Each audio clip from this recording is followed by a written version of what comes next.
Thank you for joining me on the Southern Report, for giving me the privilege of your time. I am extremely excited.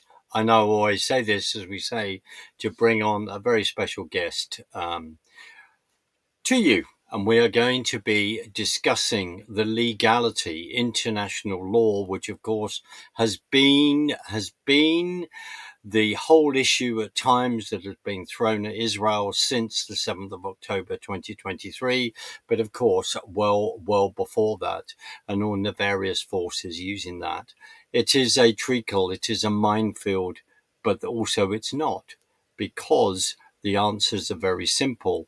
But when we are fighting an enemy that wishes to undermine the law constantly, then we need to go to the wonderful experts like my friend Bernie, who is an expert in this field, and I'm going to bring him on, and then we'll have the conversation that I know will be informative and inspiring.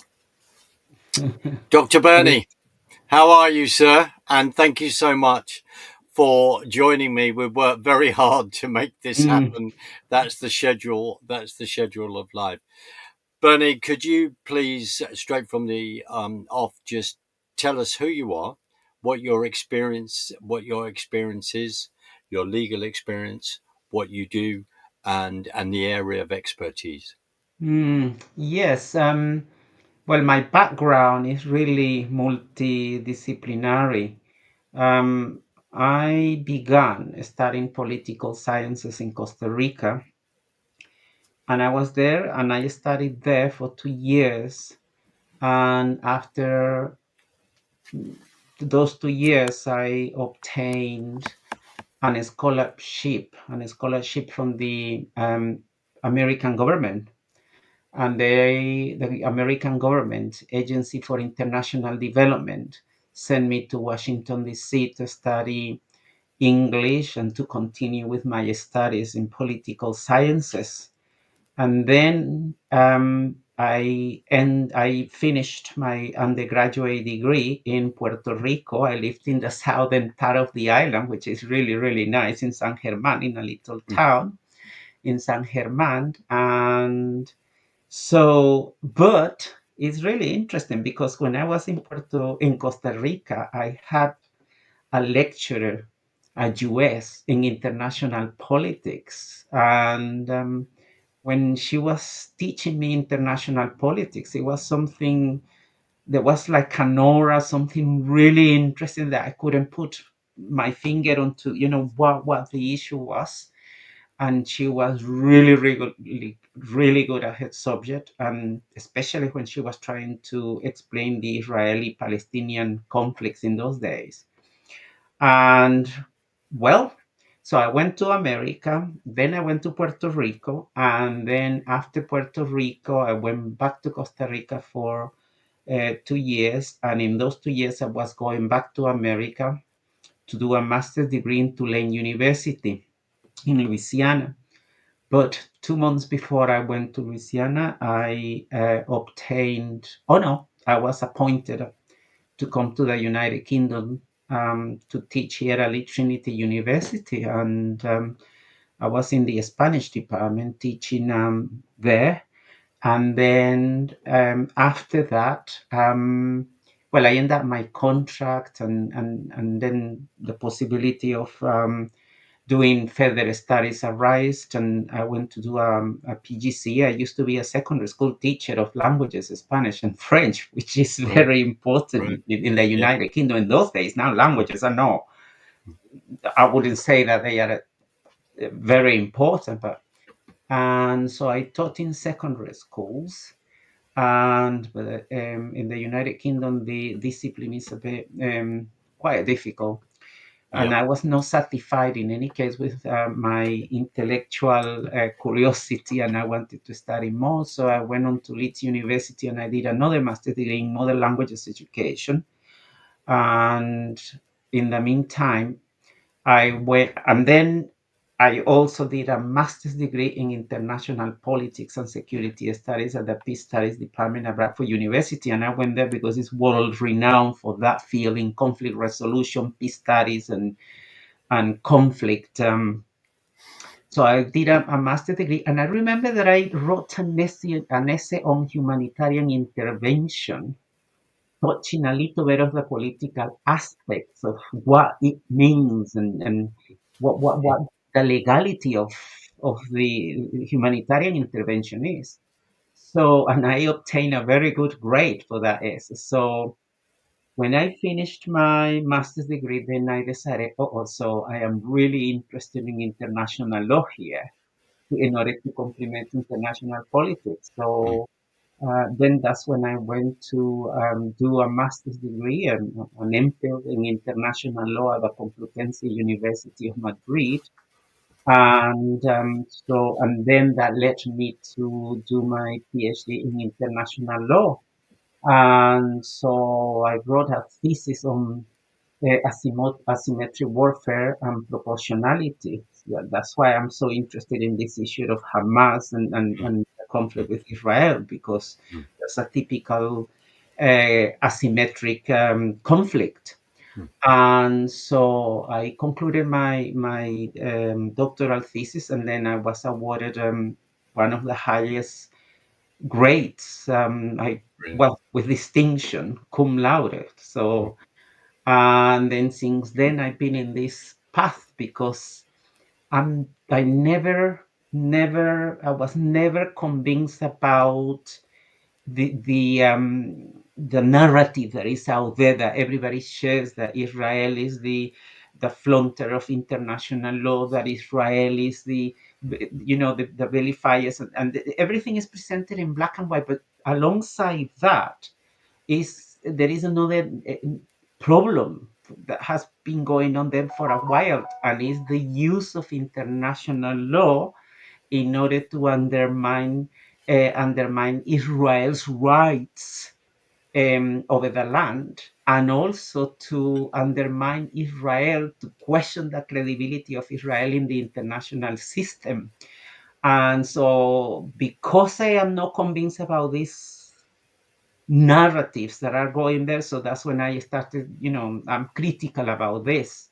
And of course, I been in this path, and then I believe that what we have is the abuse of international law now. It's an abuse. It's nothing to do even with international law in many cases. Everybody talks about international law. Everybody says that Israel is violating, is in breach of international law, in breach of the Geneva Conventions. But then you don't hear the arguments in relation to the other side, which the Absolutely. atrocities committed by Hamas. It's like, that side there is a wall of silence in that area. Look at the barbarities, what happened on the 7th of October. And so the demands are for one side, but not for the other. The demands are, for Israel to withdraw the forces from Gaza, etc. But nothing is being said about Hamas. They don't demand in the same way the anything about the hostages. They have to be released, the remaining ones. So and that's why I am on this path, because I'm not convinced about this. So I have to tell you that. So Bernie, thank you so much. Thank you for being an incredible academic inspiration as well in regard to learning. You and I used to teach in secondary schools. I mm, completely get it, completely understand. But the fact that no, you wish to go out and learn about this, learn about that, and anyone that can speak any other yeah, foreign mm, languages, mm, I take my hat off to you. But I'm going to put this graphic back up, which is the graphic that I had the privilege to sit to and, be part of. Go on. And Sorry. forgive me to interrupt you. And I have written a lot. I have Mm, published a lot about the mm, Israeli mm. Hamas conflict. So well done. So No, no. Well, listen, we also in the description in the interview, I need to put those links in. I will talk to you about that, and we'll put them all in. But if we just go back to this graphic, because this is really, really important. A number of weeks ago, our mutual friend Nathan Barnard set up a wonderful talk that you gave with two other colleagues, two other legal colleagues, about this subject and far more. And the thing is, we can't discuss all of this in just under an mhm. hour. We need a series of at least 5 to 6 Yes. podcasts, but Hmm. we're only scratching the surface. But you put this graphic, you shared this graphic, and I'm going to put this up. And Bernie, let's just quickly look at that. On one side of the screen are IDF depicted as IDF soldiers. He that particular member of the IDF there of the Israeli Defense Force is throwing over a brick wall towards Hamas terrorists, the Yes. Geneva Convention of 1949, while they are then throwing a grenade back, and with that title there of asymmetric warfare. Am I right in saying that the whole thing of the Geneva Convention started to evolve from round about 1864, 5, 6, and the historically, in regard to looking at how combatants are treated, if people were taken prisoner, injured, and how they would be treated. But of course, that foundation is then you're playing, it's between two armies in the conventional sense. And Bernie, we'll get straight into it because it's a way of me saying that this is not a conventional sense. So if you could just talk about just briefly what Hamas do, as in the fact that are they what uniforms are they wearing? How do they use the civilians within Gaza? Because that's complete contravention to Geneva Convention. Go ahead, please, sir. Yes. What you saw in the picture there is really revealing because, Mm, as you can see on one side, on you have a soldier, yeah, I'll bring it up. and then the soldier is really aware that what the implication is that they are following the Geneva Mm, Conventions, which mm, the Geneva Conventions, and then on the other side you have a terrorist really hidden under the wall. So one uses uniform, the other one doesn't use uniform. One, the soldier follow the Geneva Conventions. The other doesn't follow any rules of international humanitarian law. So mm, the Geneva Conventions, the laws of warfare, has been historically therefore since they have a long history, mm, but the Geneva Conventions are like the summit. It's like the pinnacle, the summit of international humanitarian law. And they were written in 1949. And when they were constructed, they were basically intended for interstate conflict.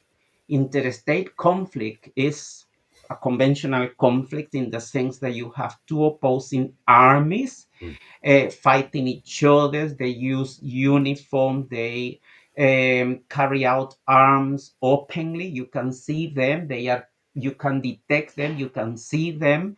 And it's the battlefield is frontal, is regular, and because and there is a presumption of reciprocity yes. embedded in the Geneva Conventions. Mm, So the means and method of warfare are basically the same. And because they follow these rules and regulations, then they can isolate the civilian population from the conflict. That's why casualties in this type of conflict are theoretically speaking low.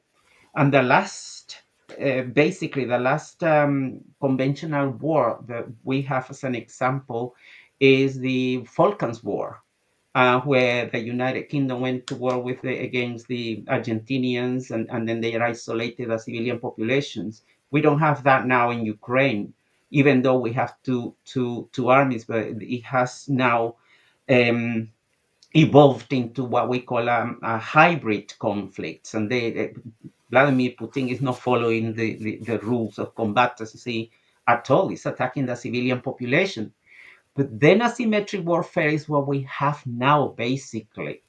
And asymmetric warfare is the opposite of a conventional warfare. You have on one side a terrorist group, and then on the other side you have a regular army. The regular army uses uniforms, it carries arms openly, and follows the rules of warfare.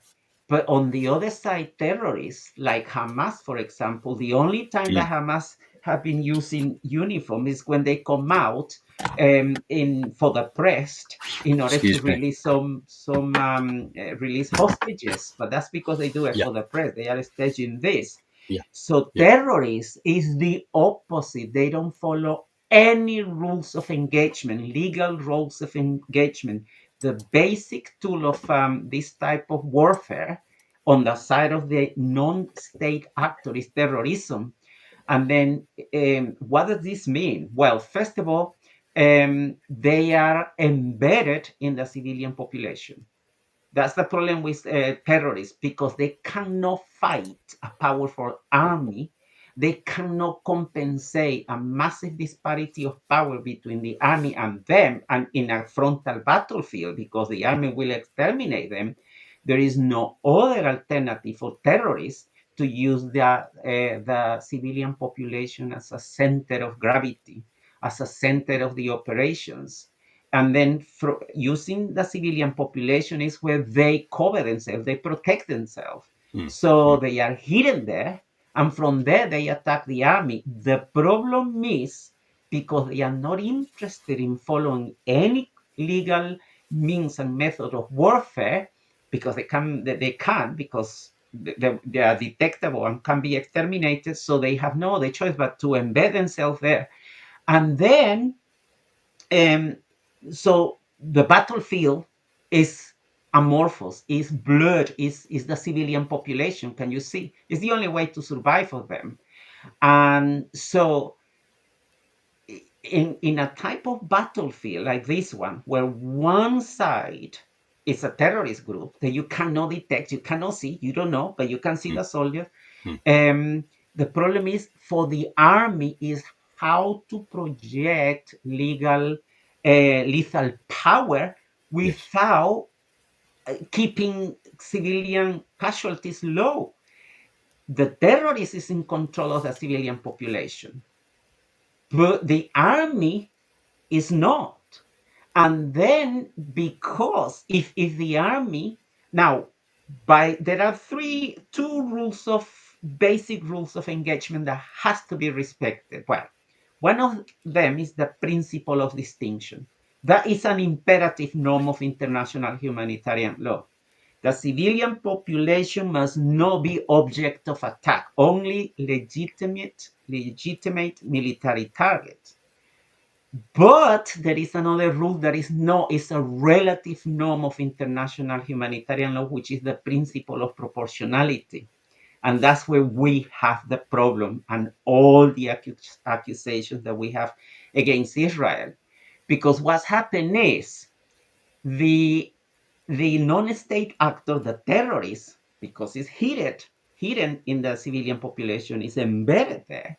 So what they do is to reverse the norm of proportionality, the principle of proportionality. So by placing themselves among the civilian population, they force the army to attack. They have no other choice but to attack. You don't know where the attacks of the terrorists come. You know that they are embedded in a civilian population. So the problem with now this principle is very in international law is very is easily defined, but it's very difficult to implement because you only can attack military targets, legitimate military targets. But before you carry out an attack, the army has to carry out like an assessment of the geography of the target. Right. Can you see? Yep. In order to reduce minimal, reduce collateral damage. But what's happened is um, the assessment is very difficult to carry out because you don't know whether exactly the target is. You don't know exactly who is attacking. You know that it's embedded in the civilian population. And then the problem is how to defend yourself, how to protect yourself in a situation like this one. The only way, if you interpret the rule of proportionality in a very broad way, you are fine. But a very restrictive rule of interpretation of proportionality, it means that you cannot defend yourself.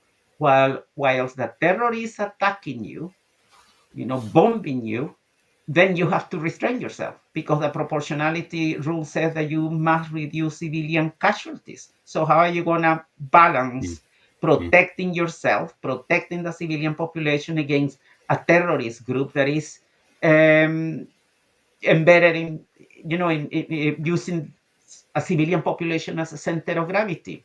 So it's really, really difficult. So what Hamas does really is exploiting the rules of international humanitarian law. So the more, and this is the situation. So the higher the number of casualties, the better for Hamas is. Hamas is is better for Hamas because the higher the number of civilian casualties, then the more condemnation will be for the army in this Absolutely. case. Yeah. So there is no other way. But if Israel restrain itself, because the army has moral and legal constraints, then it's problematic. Hamas knows that, and they are exploiting that. But how do you fight in a civilian urban environment? How do you attack without putting in now criminally is Hamas who is in control of the civilian population in Gaza. Mm. So it's Mm. really, really difficult. But it's the rule of proportionality the problem. How to reduce collateral damage in an environment like that? Can you see? So the rule said, well, you have to abstain yourself from executing an attack. But is that fair? Is that right? If you cancel an attack, then you are giving the advantage to the other one. Absolutely. And the other one will be attacking you and killing your own civilian population. Mm. So the factors that enters into the equation of combatancy are not there. Mm. So that they But disappear. Bernie, let's go through a few things. Let's tick off a few things. So we go back to the 7th. We go back to the 7th of October, 2023, and on that day, 1,200 Israeli citizens are murdered in some in appalling, barbaric Okay. ways. And there's GoPros. There's people recording that. There is people with, of course, they've got that. People with cameras on bikes who supposedly are journalists who then go in there. But if you're reporting anything from the Gaza Strip, Hamas will be known about it. So you are then connected with Hamas. So that happens. Then, in a very, very short space of time in the UK, there's a group of people outside the Israeli embassy asking for restraint in regard to the Israeli response. That then we also, it's come out a number of months ago over the fact that suddenly all these Telegram channels suddenly come alive a number of hours before the attack. And then it seems as though, are they then passing messages and orders on, or to then spread certain things around the world to get people on the streets going from the river to the sea and all the other Oh yes. stupidity, because they do not know what river and they can't say what sea, what sea. So this asymmetric warfare, propaganda wise, is then ramped up. So let's just tick a few other things off. So we then discover that Hamas has built an underground tunnel Who system knows? that's the equivalent of the London Underground or the New York subway. And this is the important thing. And then on the Philadelphia corridor, we then discover this massive tunnel where it's like 2 lanes, drive trucks through. And this is on the Egyptian border. And we have seen, and Natasha Horsoff has constantly pointed this out, in the Ukraine war, another story in itself, um, around the world, countries then opened up and said to civilians, leave. Leave. You can come and be in our country, like over here within the UK for a period of time, or a long period of time, because of what's happening in the war. So, why hasn't Egypt then opened up the long border that it has there, and to let out the population of Gaza? Why have they not done that? Is there a convention? And just finally, before I make this point, the combat to civilian ratio is the lowest. That is what the Israeli army, I mean, we're talking deaths, and we don't want to see death on any side, period. But it's the lowest rate in any army. John Spencer is talking about that. I mean, wonderful Colonel Kemp has talked about this. Other people and experts have talked about this. So why have the civilians there in Gaza not been allowed out? Why has that rule in the Convention of Civilian Warfare not been obeyed? Well, I think that the nature of your question is more political than legal. I would argue that the reason why Egypt hasn't allowed Palestinians because to get into the Sinai Mm, Peninsula, mm, and that area there is massive. mm, Palestinian will have no problem living there is because Egypt is in the fear is that Egypt will be they might be thinking that they will be staying here forever. They won't be returning to Gaza, and then Egypt might be thinking, what am I going to do with the Palestinians in my own territory? So they will have to start providing all the care, um, health for all of these million and more than 1.5 million, I think, Palestinians, 2 million who live in Gaza. So it's a political question. It's self-interest, really, in Egypt, self-preservation, but nothing from the legal perspective. I would argue that there is nothing that can stop Egypt opening the gates for them to move into the Sinai Peninsula, which mm, that will be the easiest entry point into mm, Egypt. I see no other reason. I see no legal reason for Egypt to stop them um, uh, stopping Palestinian. And it's the same with other Arab countries. They have never opened the doors really for right. Palestinians. Mm, They have never accepted Palestinian. I got the strong impression the Arabs are not really interested in in the protection of Palestinians, and they haven't absorbed many of those Palestinians. I have had students in the past who live in Dubai, others live in Jordan, and they still don't have the right to nationality. They haven't been absorbed, and they live there. So there has to be. It's a political reason, really. Regarding the numbers, I think it was the second question of Well, death. I was just, yeah, absolutely. I was just saying the loss in regard to combatant for the civilian. It's the most incredible number of what the Israelis managed to achieve, because of the amount of text messages, warnings that they give to get the civilians out of the way.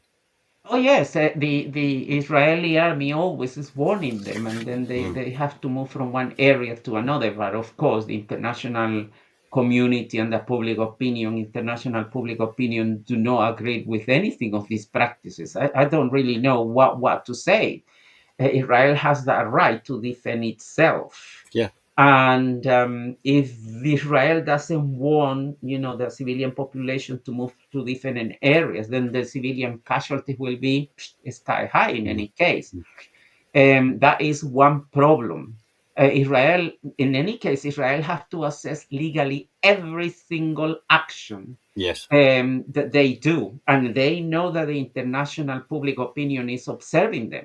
Every movement is being observed. And I am not convinced about the numbers, that these numbers presented by the BBC and all of that, because these numbers have been released by Hamas. Hamas is the one who is in control of the mentioning those numbers, and they just repeat those numbers, but they don't really know what's going on in the battlefield. They don't really know. Now, there is another problem here that not many people mention. Um, we don't know if many of those civilians, well, not many, but those one who have died, we don't really know who is a guilty civilian and who is not, Yeah. because Yeah. you have two type of human shields. Mm. You have voluntary human shields, and you have involuntary human shields. Mm. Voluntary human shields are highly problematic because they are protecting military targets, and they have no immunity really under international law. They can be attacked if you are protecting a legitimate military target, but because they don't use neither, there is no uniform, you Yeah. don't really know. No. So nothing, you cannot detect who is the Mm. enemy there. And then, so are they part of these numbers released by Hamas? Usually they shouldn't be part of the mathematics here. They shouldn't be part, but we don't know. Hamas is in control of that, and we know what Hamas is. It's a terrorist organization, and Well, the whole purpose of using this type of manipulation of numbers mm. and even the illegal tactics of warfare is precisely the delegitimization and undermining Israel's actions in Gaza.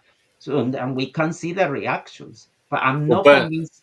absolutely. I'm sorry, Bernie, to interrupt, because didn't they actually, Hamas actually changed their numbers, didn't they? They actually downgraded them to say that maybe not so many have been killed there, Yeah, which they have was said it in maybe, the past. yeah, yeah, which was, I'm not sure whether it was 8 months into the conflict, but that was actually raised where they actually they reconfigured those numbers totally. And you're absolutely right, because if we think the Hamas health authority, well, a terrorist health authority is turning around and saying these are the amounts of people that have died.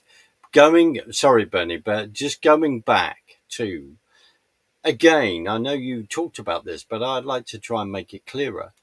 What does the Geneva Convention then specify in regard to how civilians need to be treated? And as you would say, they're not fighting a conventional army, because these people are just ignoring the convention.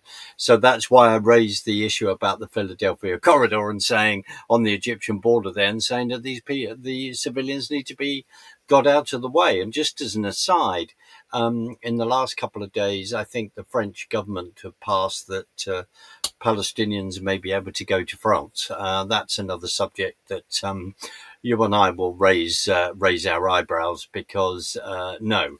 So the issue is then, what does the convention say about treating the civilians? What care should be done there? Well, it's a very interesting question because the hallmark of international humanitarian law is sparing the civilian population Mm. from the results of warfare. It's Yep. sparing, is reducing, limiting human suffering. It's not to stop it, because international humanitarian law allows the combatants to fight. Mm. Otherwise, it wouldn't be possible to have rules of warfare. So, but the whole purpose is to reduce human suffering. mm, as a result of conflict, because war is brutal. mm, And as I said before, the two main pillars, the two main cornerstones of the protection of the civilian population is the principle of distinction, which is an imperative rule of international law. They must not be attacked. And of course, the principle of proportionality, which allows killing civilians. Brutally speaking, that's the problem. The problem is that there is not a mathematical rule as to establish, how to measure, excessive collateral damage, and there is not a definition in international law as of the word excessive. What does that mean? But fundamentally is sparing the civilian population. And in order to protect the civilian population, in theory, well, the principle of distinction should be followed, and the proportionality principle as well. The only problem with the rule of proportionality is the implementation, how to implement it in asymmetric warfare, but sparing the civilian population from the consequences of conflict is very difficult in a situation like this one in Gaza. Up to now, I haven't heard anybody who's saying what to do, how to do it, how to implement the proportionality rule. We know that they have to be human suffering, reduction of human suffering. It doesn't say that we have to stop human suffering. Can you see? Now, the obligations in this mm, case apply to both parties to the conflict, but Hamas doesn't follow any rules of combatancy. They are not interested. Israel has to follow them and assess every single step. Now, accidents happen. And in the fog of war, you don't know really what's going to happen. We here sitting in our comfortable chairs in our house, seeing what the BBC and the manipulation of information that they do mm, present every day, the people tend to believe that, oh, that's right, and all of that, but we don't really know what's going on here. Now, that's the fundamental issue. Now, uh, the other thing is, because the rules of international humanitarian law apply to both parties to the conflict, that doesn't apply to, of course, logically, to Egypt. It doesn't apply to the other. There is no way that we can force Egypt and say, well, we need to reduce human suffering, and therefore you need to open, allow Palestinians to come here. And mm, so mm, that is a different question altogether. But the rule of how to do it, how to protect the civilian population, is a problem, massive problem. And this is the unfair situation, because the burden of the protection really has been placed on Israel. It has been, the burden, the demands have been on the Israeli side. But nobody says, well, what's happened with Hamas? ab- Hamas, in my view, absolutely. should be exterminated. Mm, mm, Hamas should be exterminated, mm, in my view, yep. because the problem is that Hamas, in this case, is in control of the civilian Mm, population in Gaza. mm. I, So, I, I fully concur with you, because maybe at this point, when we're discussing that in regard to the mass of civilian population, who the whole definition of being maybe a civilian, and they're not sort of, people would say, oh, they're not really part of the whole combative situation. Well, they are. Look at the amount of them that actually crossed over the border on the 7th of October, and then have been celebrating that for since now. Even though there are, your observation is, forgive me to interrupt you, your to, observation is really interesting, because the Hamas is not just using yeah, civilians in Gaza to survive an attack, but it's also because they cannot fight an army and compensate for the disparity mm, of power. The only way is to go for the weakest part of the army, which is the civilian population in Israel. yeah, Is the yeah, only way. mm, mm, So that's why we saw that the barbarities. mm, Now you talked about also, and that is from the strategic point of view. Now you mentioned a few minutes ago also the underground tunnels in Gaza. yep, yep, Well, so those tunnels have increased the anxiety of Israelis, the anxiety because they are not there to protect Palestinian civilians from the conflict or yeah, protect or to reduce human suffering. They could mm, use them for that, but they won't use them for that. They are using that, but in order to attack civilian Israeli innocent civilians. mm, So, and also that net, that system of underground tunnels in Gaza undermine the sense of territorial integrity of Israel. So absolutely, what choices do Israel have? Now, there is one symmetry here. You have symmetry strategically of um, the army, a terrorist group, fighting using different methods, means and methods of warfare. One legal, the other is illegal, but there is one symmetry here. And is that Hamas, for those one who have read the charter of Hamas, is absolutely atrocious. I wrote an article in 2017 about this, and it's the whole purpose of Hamas is the destruction of the state of Israel absolutely. and killing Jews. Mm, Can you see? So you cannot have so you cannot have a terrorist group in control of Gaza and at the same time saying we need to talk about peace. We need to see how we achieve peace. You can't do that. And the Palestinian Authority, in any case, is fractured. So they can't do that. So you cannot, and Israel, at the same time, the objective of Israel is the extermination of Hamas. Can you see? So they mirror each other, the asymmetry of intention. But one is legitimate, the other is not. The other is not. I was talking to an academic and he was saying, well, the barbarities of the 7th of October happened, but we had to go to 1947 and so on. right, okay. And Mm, I said, wait a yeah, minute. I said, mm, this argument that you are presenting here is mm, false. mm, I said, not only from the moral point of view, mm, mm, but also from the legal point of view, from the legality issue. Who attacked Israel in the 7th of October? Who did it? Israel didn't come to attack Hamas. Hamas attacked Israel. How do you explain that? You don't have to go to 1947. And he was trying to talk about the occupation, that the occupation is the problem and all of that. I said there is no oh, justification mm, for what happened. Number one. Secondly, Palestinians have had many occasions in order to construct a state, and they have rejected them. So can you see? So they have had that chance, and he tried to imply that that land belonged to the Palestinians, but and the international community talk about Palestinian land.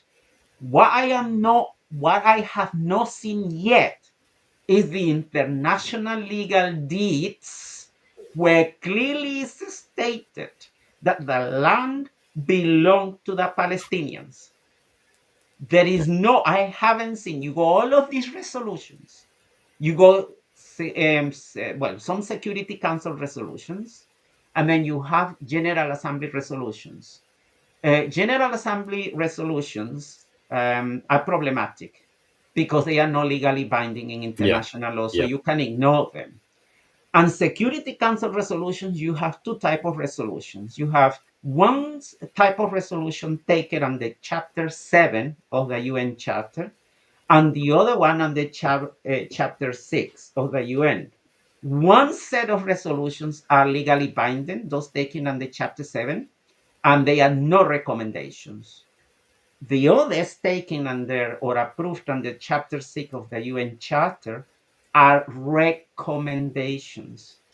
And that's why I advise everybody to go back to 1967 and read Resolution 242, because it's a simple instrument to read, but it has massive implications in order to understand what all the other resolutions. And when you look at this resolution, there is nothing in the resolution that states that the land belongs to the Palestinians. There is nothing there. So, and there is nothing there that condemns Israel as an occupying power. Can you see? Because that Israel, well, reconquered. I'm using the word reconquer because that if we go back historically, really that In 67, in in 67 they then, yeah. in 67, and Jordan was the occupying power anyway, and Jordan did not have deeds. It has no title, legal title to the land for different reasons. But there is nothing that banned, nothing that stopped Israel um, dispute being present in the West Bank, or ban Israel from being in the West Bank, because in any case, Israel acquired those territories as a result of self-defense. And Absolutely. there is not a rule of international humanitarian international law that says that you cannot occupy land as a result of self-defense. So the arguments, those arguments that you see conventionally there, I'm not very much convinced. And the UN General Assembly, anyway, is a political organ. We cannot trust them. And the Arabs has been dominating the General Assembly for years with the oils and wealth and so on and so on, and they form coalitions. And so, can you see? So, I'm not convinced about all of this. So, Well, just to no, absolutely right, and what you're saying is, of course, um, they as a the consequences of war, they were attacked in 1967. Egypt, Jordan, etc., attacked them, and the consequences of that, the Gaza Strip then came in to Israeli hands. That became part of their territory. And just to clarify, which is, people don't get this so many times, is that after, as you said, turning down a two-state solution at least four times, yeah, and for time. the fact that a two-state solution was tried, it's called Gaza. Now, Bernie, before we go, and we're into sort of the last 5 or 6 minutes, is just we so need to have so many hours of conversation because it's brilliant. It's We're only very just broad too. we're only just beginning to scratch the surface. But could we go to the Israeli hostages, to this awful situation that then happened from the 7th of October, and the amount of some of those, of course, have been released, but many are still held, and sadly, bodies of hostages that have died are being held. It's an awful situation. Under the Geneva Convention, why haven't bodies like the Red Cross gone and visited the hostages? What are the Hamas? What is their responsibility under the Geneva Convention in regard to the fact that they've taken these hostages? I'll just say this, and the fact that we then discover that some of the people that were working for UNRWA have then had hostages in their houses. The UK has refinancing UNRWA, like other countries. I'll just put that out there. What is the responsibility to the hostages from of the Israeli hostages from an international point of view? What about organizations like the Red Cross, etc., going into making sure they're okay? In the last few minutes, your comment on this huge subject as well. It's really interesting. We can spend hours and hours Mm, talking about all of this, well, all, and then I would be delighted to. I have to say that to you. and then we can organize another session. And then sometimes it's very difficult to pin down the answers in all of this because it's so Mm. complicated. However, remember, there is a debate as to, if Hamas is bound by international law or not. That is a big debate. Mm. As a terrorist group, it doesn't meet the rules of combatancy. Therefore, we can't classify them as soldiers, because if you classify them as soldiers, well, you will have to grant them the But prisoner. they classify themselves as soldiers when they're releasing hostages, and then Now, suddenly they're in uniform and all the rest. They're suddenly classifying themselves as if soldiers. if they classify themselves as soldier, it's not a legal categorization. It doesn't matter what Hamas say; it's what Mm. the law states. Mm. So it doesn't matter. We are soldiers, and we are that is not important. It's what the law states. Now, because there is a debate if they are bound by or not by the Geneva Conventions and all Mm. of that. I Mm. particularly think that they falls into a legal vacuum there. But many say, well, the rules of combatancy are applicable to both of them. That is what the law says in any case. Now, if Hamas is bound by the Geneva Conventions, then they are breaching seriously the Geneva Conventions, and that is a war crime. But remember, the war crimes are for regular combatants, and they are no combatants as such.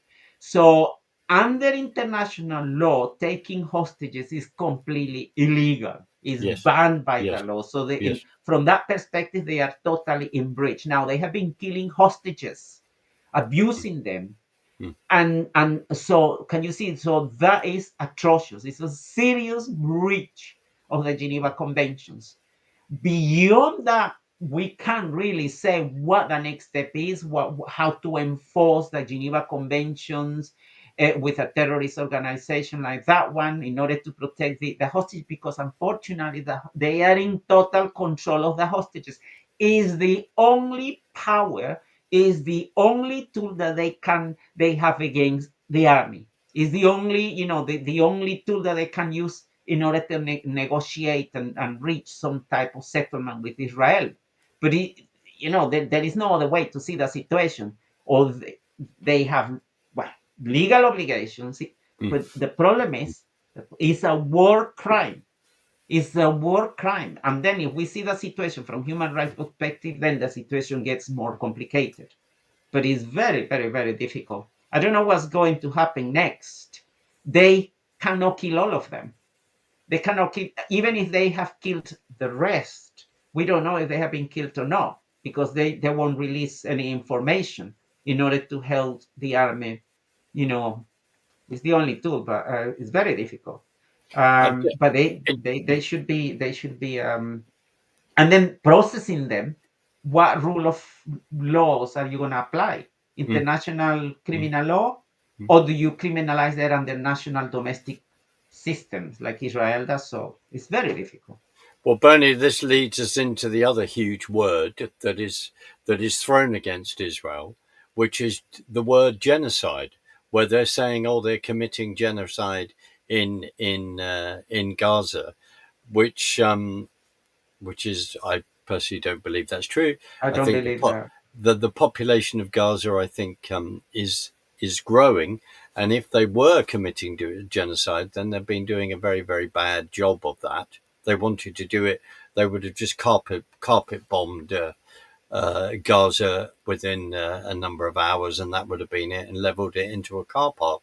So we're in the sort of final couple of minutes. Let's discuss this whole accusation of Genocide. genocide. You know, I am not convinced by the accusation, for the mm, simple reason that genocide is very difficult to prove. And then it's very difficult to prove because they will have to prove that Israel has the intention. The problem is intention. How do you prove the intention?